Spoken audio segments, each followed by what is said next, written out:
సంవత్సరం నవంబర్ 6వ తేదీన గుంటూరులో పుట్టారు. ఆమె విద్యాభ్యాసం గుంటూరులోనే ముగిసింది. ఆ పిమ్మట మేకల ప్రసాదరావు గారితో వివాహం జరిగింది. ఆమె గుడివాడలో 35 సంవత్సరములు టీచర్ గా పనిచేశారు. తరువాత ఆమె దేవుని ఆశీర్వాదంతో వాక్య పరిచర్య చేయటం ప్రారంభించారు. ఆమె రచనల ద్వారా సువార్తను ప్రకటించుచున్నారు. ఆమె రచనలు ప్రసంగమాలిక, లెంటేస్ ఎలా ఆచరిస్తే నీకు రక్షణ, శిలువ మీద క్రీస్తు పలికిన 7 మాటలు, క్రిస్మస్ మరియు నూతన సంవత్సర సందేశము. రక్షణ టీవీ ఛానల్ పరిచర్యలో ఆమె వర్తమానములను విని ఆశీర్వాదములు పొందండి.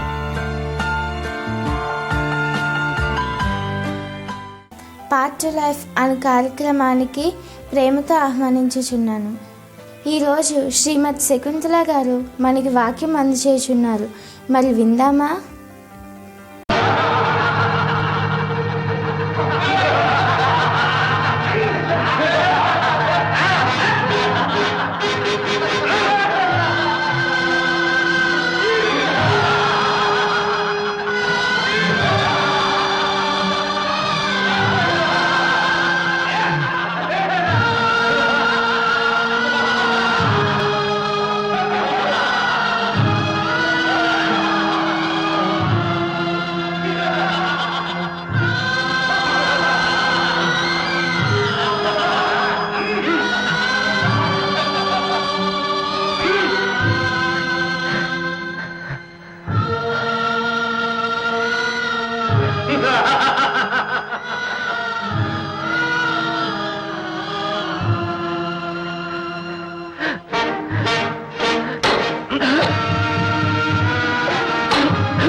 మమతామూర్తి,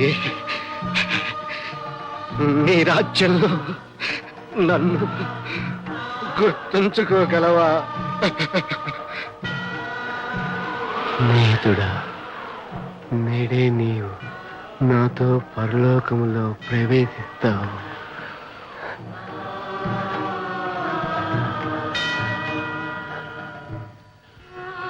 అమ్మా,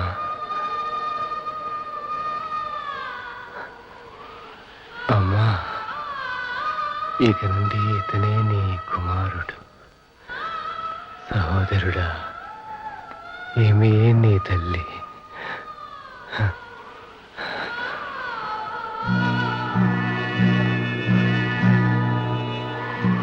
గెలుపు నాదే, అంగి నాదే, ఈ అంగి నాదే.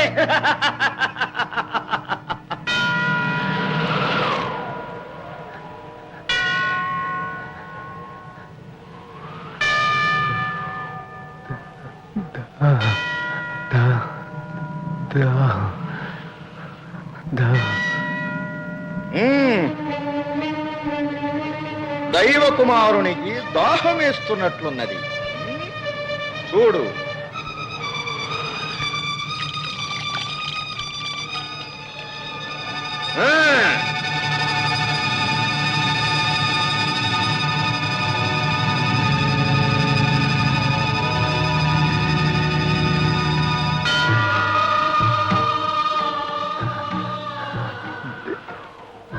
దేవా,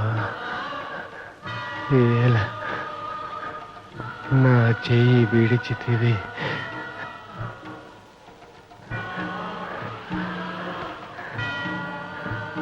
సమాప్తమైనది.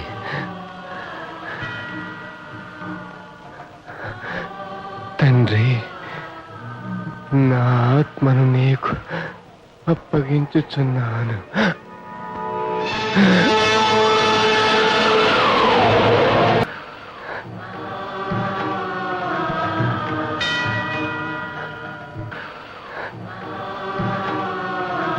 ప్రియమైన టీవీ ప్రేక్షకులకు క్రీస్తు నామమున శుభములు తెలియజేస్తున్నాను. ఇంతకుముందు క్రీస్తు శిలువ మీద పలికినటువంటి 4వ మాట, 5వ మాట, 6వ మాటను మీ ముందు ఉంచి ఉన్నాను. మీరందరూ ఆలకించి అనేక మేలులు పొంది ఉన్నారని నేను నమ్ముతున్నాను. ఈ దినమున ప్రభువు శిలువ మీద పలికినటువంటి 7వ మాటను గురించి ధ్యానించుకుందాము. దాని వలన మనము తెలుసుకోవలసినటువంటి అంశములను తెలుసుకొని వాటిని ఆచరణలో పెట్టి దేవుడిచ్చు ఆశీస్సులను అందరము పొందగలుగుతాము అని విశ్వసిస్తున్నాను. ఈ దినమున 7వ మాట ప్రభువు ఏమి పలికి ఉన్నాడో బైబిలులో చూద్దాము. లూకాసు వార్త 23వ అధ్యాయము 26వ వచనములో ఈ రీతిగా వ్రాయబడి ఉన్నది. అప్పుడు యేసు గొప్ప శబ్దముతో కేకవేసి, తండ్రి, నీ చేతికి నా ఆత్మను అప్పగించుకొనుచున్నాను అనెను. ఆయన ఈలాగు చెప్పి ప్రాణము విడిచెను అని వ్రాయబడి ఉన్నది. ఈ వచనములు ఆయన 7వ మాటగా, అంటే ఆఖరు మాటగా శిలువ మీద పలికి ఉన్నాడు. ఈ మాటను మనము ధ్యానించుటలో దీనిని 3 విభాగములుగా విభజించుకొని వివరించుకొనుట అవసరమై ఉన్నది. కాబట్టి ఇందులో 3 భాగాలు ఎలా డివైడ్ చేస్తానంటే, మొదటిది అప్పుడు యేసు గొప్ప శబ్దముతో కేక వేసి అనే వరకు ఒక పార్ట్గా తీసుకుందాము. ఆ తర్వాత తండ్రి, నీ చేతికి నా ఆత్మను అప్పగించుకొనుచున్నాను అనే మాటను 2వ భాగముగా తీసుకుందాము. చివరగా ఆయన ఈలాగు చెప్పి ప్రాణము విడిచెను అనేటువంటి దాన్ని 3వ భాగముగా తీసుకుందాము. మొదటి భాగము ఇప్పుడు ఎత్తుకుంటున్నాను. అప్పుడు యేసు గొప్ప శబ్దంతో కేక వేసెను అనే అంతవరకు వివరించుకుందాము. చూడండి, మన అనుభవములో మన కుటుంబాలలో ఒక కుమారుడు 10th క్లాసు రిజల్ట్స్ వచ్చినాయని చెప్పి బయటికి వెళ్ళి పేపర్ చూసుకొని తాను ఫస్ట్ క్లాసులో పాస్ అయినట్లుగా చూసుకుంటాడు. వెంటనే గొప్ప ఆనంద ఉత్సాహములతో ఇంటికి పరిగెత్తుకుంటూ వచ్చి బయట గేటు తెరవకుండానే ఒక కేక పెడతాడు. అమ్మా అని కేక వేసి, నేను ఫస్ట్ క్లాసులో పాస్ అయ్యాను అని ఆ తర్వాత చెబుతూ ఉంటాడు. ఇది మన అందరికీ మన బిడ్డల విషయంలో అనుభవమే కదా. అలాగుననే యేసుక్రీస్తు కూడా ఈ లోకములో తాను జీవించి తండ్రి అయిన దేవుడు తనకు అప్పగించినటువంటి పనులన్నీ సంపూర్ణముగా నెరవేర్చినాడు. ఆ తరువాత ఆ విధముగా తాను ఎలాంటి అడ్డంకులు ఎదురైనా అన్నింటినీ అధిగమించి ఏ రీతిగా సక్సెస్ఫుల్గా విజయము సాధించి ఉన్నాడో, పనులన్నీ ఏ రీతిగా సంపూర్ణముగా విజయవంతంగా ముగించి ఉన్నాడో ఆ విషయాన్ని తండ్రికి ఉత్సాహంతో చెప్పడం కోసం ఈ రీతిగా తండ్రి అని పెద్ద కేక వేసి ఉన్నాడు.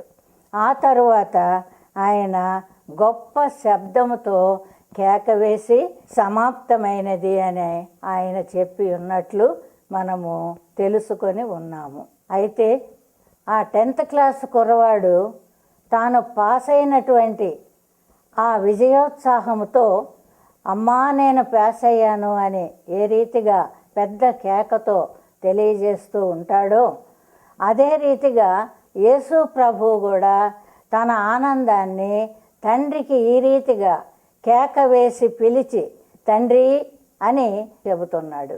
అయితే ఆయన సాధించినటువంటి విజయములు ఏమిటి అనే సంగతి ఇప్పుడు మనము చూద్దాము. మొదటిది, ఆయన అనేక శ్రమలు అనుభవించాడు, అనేక దెబ్బలు తిన్నాడు. ఆ దెబ్బల ద్వారా మనకు స్వస్థతను ఇచ్చాడు. రెండవది, ఆయన శిలువ మీద తన శరీరములోని రక్తమునంతటిని కార్చివేశాడు. తద్వారా ఆ రక్తముతో మానవులందరూ కడుగబడి పాప విముక్తులు అగునట్లుగా చేశాడు. ఈ పనులు చేయుటలో ఆయనకు అనేక అవరోధాలు ఏర్పడ్డాయి. శాస్త్రులు, ప్రధాన యాజకులు, పరిసయ్యులు అలాంటి వారు ఆయనను ఎక్కడికక్కడ పట్టుకొని తోలనాడడం, ఆయనను పరిహసించడం, ఆయనను చంపివేద్దామా అనేటువంటి ప్లాన్లు కూడా వాళ్ళు చేయడం జరిగింది. అయితే ఆ అడ్డంకులన్నింటినీ ఆయన ఎదుర్కొని వాటిని జయించి విజయము సాధించాడు.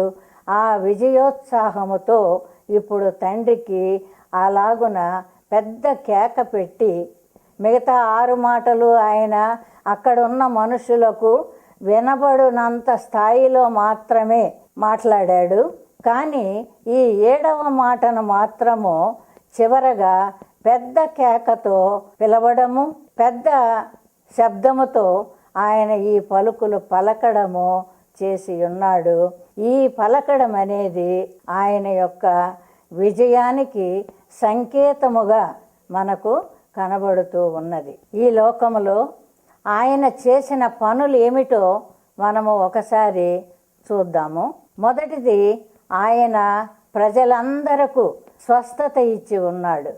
గ్రుడ్డి వారికి చూపు ఇచ్చాడు, చెవిటి వారికి వినికిడి ఇచ్చాడు, మూగవారికి మాట ఇచ్చి ఉన్నాడు. కుష్ఠరోగులను బాగు చేశాడు. పక్షవాయువు కలిగినటువంటి రోగులను లేచి నడవమని చెప్పగానే వారు బలము పొంది లేచి నడిచినటువంటి సందర్భాలు ఉన్నాయి. దయ్యములను వెళ్ళగొట్టాడు. తన చుట్టూ ఉన్న ప్రజలందరికీ మేలు చేస్తూ సంచరించాడు. మత్తయి సువార్త 11వ అధ్యాయము 28వ వచనములో ఇలాగున పలికి ఉన్నాడు. ప్రయాసపడి భారము మోసుకొనుచున్న సమస్త జనులారా నా యొద్దకు రండి, నేను మీకు విశ్రాంతిని ఇస్తాను అని ఉన్నాడు. అంటే ప్రజలందరూ ఎన్నో బాధలతో, బలహీనతలతో, రోగములతో, అశాంతితో, కుటుంబములలో అనేక సమస్యలతో బాధపడుతూ ఉంటే అటువంటి వారిని చూచి ఆయన కనికరపడి ఈ మాట, ఈ ఆహ్వానాన్ని అందరికీ పలుకుతున్నాడు.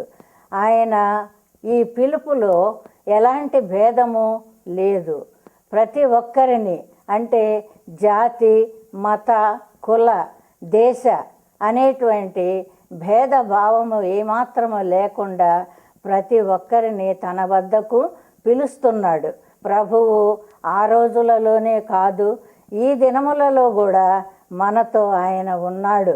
ఆయన అన్నాడు, సదాకాలము నేను మీతో ఉంటాను అని సెలవిచ్చి ఉన్నాడు. ఆయన మాట తప్పువాడు కాదు. కాబట్టి మనమందరము గ్రహించవలసినది ఏమంటే, ఆ దినాలలో ప్రభు మనుషుల్లో మనుషుడుగా ప్రజల మధ్య సంచరిస్తూ వారికి ఏ రీతిగా రోగములకు స్వస్థతనివ్వడము, వారిని కనికరించటము, వారిని ఓదార్చడము, కన్నీరు తుడవడము చేసి ఉన్నాడు. అదే రీతిగా ఈ దినాలలో కూడా ఆయన అదృశ్య రీతిలో మన మధ్య సంచరిస్తున్నాడు. ఎవరైతే విశ్వసించి ఆయనను వేడుకుంటారో అటువంటి వారి పట్ల ఆయన తప్పక కనికరము చూపుతాడు.